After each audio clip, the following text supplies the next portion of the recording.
Hello. स्वागत है आप सभी का GKRWA स्टडी पर। मेरा नाम निधि। आज के वीडियो में हम डिस्कस करने वाले हैं हिंदी के टॉप 30 ऐसे क्वेश्चन आंसर जो कि सभी परीक्षाओं के लिए महत्वपूर्ण रहेंगे। तो आप लोग वीडियो को शुरू से अंत तक ज़रूर देखिएगा और 30 में से कितने क्वेश्चन का आंसर आप सही कर पा रहे हैं अपना स्कोर हमें कमेंट बॉक्स में ज़रूर बताइएगा। तो चलिए अब हम शुरू करते हैं फर्स्ट क्वेश्चन से। गढ़ों की संख्या कितनी है? बताइए गढ़ों की संख्या कितनी है? 8। गढ़ों की संख्या 8 है। य गढ़, म गढ़, त गढ़, र गढ़ ये सभी गढ़ हैं। गढ़ों को याद करने के लिए ट्रिक क्या है? देखिए, य माता राज भान सलगा है। छंद के पढ़ने के प्रवाह को क्या कहते हैं? बताइए छंद के पढ़ने के प्रवाह को क्या कहते हैं? गति। छंद के पढ़ने के प्रवाह या लय को गति कहते हैं। एक छंद में कितने चरण होते हैं? बताइए एक छंद में कितने चरण होते हैं? 4 चरण। एक छंद में 4 चरण होते हैं। शब्दों पर आश्रित अलंकार को क्या कहते हैं? बताइए शब्दों पर आश्रित अलंकार को क्या कहते हैं?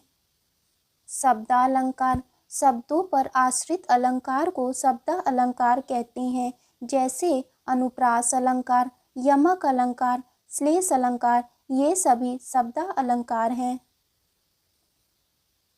अर्थ पर आश्रित अलंकार को क्या कहते हैं? बताइए अर्थ पर आश्रित अलंकार को क्या कहते हैं?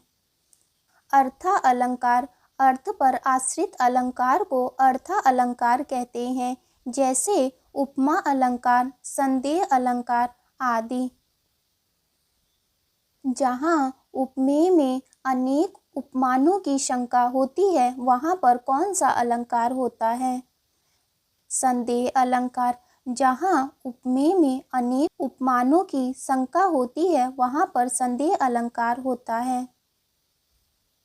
जहाँ एक शब्द एक से अधिक बार प्रयुक्त हो और उनके अर्थ अलग अलग हो वहाँ पर कौन सा अलंकार होता है? यमक अलंकार। जहाँ एक शब्द एक से अधिक बार प्रयुक्त हो और उनके अर्थ अलग अलग हो वहाँ पर यमक अलंकार होता है। जहाँ व्यंजन वर्णों की आवृत्ति होती है वहाँ कौन सा अलंकार होता है? बताइए इसका राइट आंसर क्या होगा? अनुप्रास अलंकार। जहाँ व्यंजन वर्णों की आवृत्ति होती है वहाँ पर अनुप्रास अलंकार होता है। माता पिता की जो ममता अपने संतान पर बरसती है उसे क्या कहते हैं? बताइए उसे क्या कहते हैं?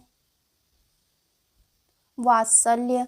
माता पिता की जो ममता अपने संतान पर बरसती है उसे हम वात्सल्य कहते हैं। हिंदी में किस चिन्ह का प्रयोग सबसे अधिक होता है? बताइए हिंदी में किस चिन्ह का प्रयोग सबसे अधिक होता है? पूर्ण विराम। हिंदी में पूर्ण विराम चिन्ह का प्रयोग सबसे अधिक होता है। इसे इंग्लिश में फुल स्टॉप भी कहते हैं। खिड़की खुलने से प्रकाश आएगा इस वाक्य में किस प्रकार की अशुद्धि है? कारक की। खिड़की खुलने से प्रकाश आएगा इस वाक्य में कारक की अशुद्धि है। यहाँ पर सही वाक्य ये होगा कि खिड़की खुलने पर प्रकाश आएगा, यह शुद्ध वाक्य है। अनभिज्ञ शब्द का क्या अर्थ है? बताइए अनभिज्ञ शब्द का क्या अर्थ है? मूर्ख। अनभिज्ञ शब्द का अर्थ है मूर्ख। निम्न वाक्य को पढ़िए तथा उनके कारक के सही भेद को चुनिए। हे प्रभु मेरी इच्छा पूर्ण करो। बताइए यहाँ पर कौन सा कारक है? संबोधन कारक। हे प्रभु मेरी इच्छा पूर्ण करो यहाँ पर संबोधन कारक है। संबोधन कारक की पहचान ए, हे, अरे, ओ है। भाववाचक संज्ञा बताइए। बताइए इनमें से कौन सा भाववाचक संज्ञा है? अपनत्व। अपनत्व भाववाचक संज्ञा है। किसी भाव गुण दशा आदि का ज्ञान कराने वाले शब्द को भाववाचक संज्ञा कहते हैं। मारुत किसका पर्यायवाची शब्द है? बताइए मारुत का पर्यायवाची शब्द क्या होगा? वायु। मारुत वायु का पर्यायवाची शब्द है और वायु के अन्य पर्यायवाची शब्द हवा, पवन, समीर, वात ये सभी वायु के पर्यायवाची शब्द हैं। दामिनी किसका पर्यायवाची शब्द है? बताइए दामिनी का पर्यायवाची शब्द क्या होगा? विद्युत।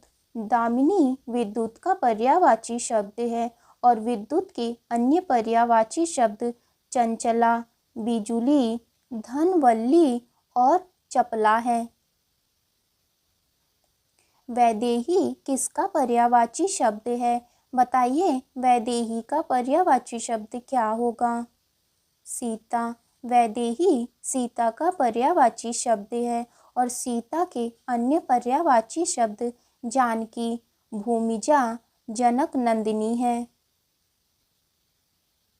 दीर्घकाय का विलोम शब्द क्या है? बताइए इसका राइट आंसर क्या होगा? कृशकाय। दीर्घकाय का विलोम शब्द है कृशकाय। दक्षिण का विलोम शब्द क्या है? बताइए दक्षिण का विलोम शब्द क्या है? वाम। दक्षिण का विलोम शब्द वाम है। नख का विलोम शब्द क्या है? बताइए नख किसका विलोम शब्द है? सीख। नख सीख का विलोम शब्द है। युयुत्सु का क्या अर्थ है? बताइए युयुत्सु का क्या अर्थ है? ऑप्शन बी इसका राइट आंसर होगा। युयुत्सु का अर्थ है युद्ध करने का इच्छुक। ईश्वर का कोई आकार नहीं होता। रेखांकित वाक्यांश के लिए एक शब्द का चयन कीजिए। बताइए ईश्वर का आकार नहीं होता, इसके लिए एक शब्द क्या होगा? निराकार। ईश्वर का कोई आकार नहीं होता, इसके लिए एक शब्द है निराकार। दोपहर के समय सालू आराम कर रही थी। इस वाक्यांश के लिए एक शब्द का चयन कीजिए। मध्याह्न। दोपहर के समय सालू आराम कर रही थी। इस वाक्यांश के लिए एक शब्द है मध्याह्न। 3 दिन मेहमान चौथे दिन हैवान का क्या अर्थ है? बताइए इसका राइट आंसर क्या होगा? ऑप्शन ए इसका राइट आंसर होगा। 3 दिन मेहमान चौथे दिन हैवान, इसका अर्थ है अतिथि थोड़े दिन का ही अच्छा होता है। अध जल गगरी डैश जाए। बताइए डैश के स्थान पर क्या होगा? छलकत। अध जल गगरी छलकत जाए।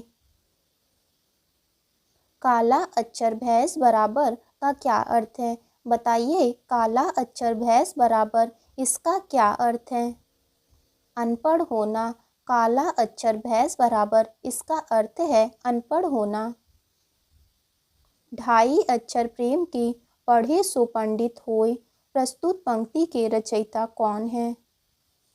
कबीरदास। ढाई अक्षर प्रेम के पढ़े सो पंडित होय, इस प्रस्तुत पंक्ति के रचयिता कबीरदास हैं। समक्ष में कौन सा समास है? बताइए समक्ष में कौन सा समास है?